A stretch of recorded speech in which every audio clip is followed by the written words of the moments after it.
Hi, John. Welcome. I have a question.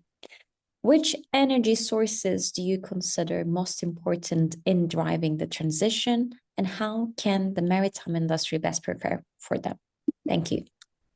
That's a great question. Thank you very much. I guess the first thing to think about when we look at sort of energy transition, particularly in the maritime sector, is the types of fuels that are going to be used and how they compare with the existing fuel, both infrastructure and the types of fuels that are used.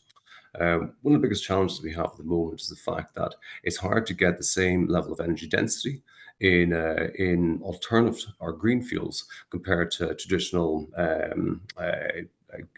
carbon-based fuel oil systems. So one of the first things we look at is how do we create efficiencies within the shipping sector. That's done through a series of different areas, technology and both digital solutions, software solutions, and then seeing how we can create efficiencies.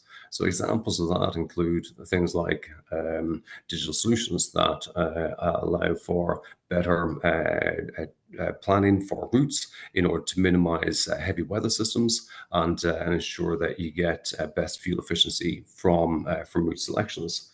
There's also lots of different technologies, including wind assist, that can look to support energy efficiency and reduce the amount of fuel burn that's used in itself. And then you have simple solutions that minimize the amount of marine growth, which reduce drag, and then that in turn also creates efficiencies because you're not dragging the vessel as much as you're traveling through the water.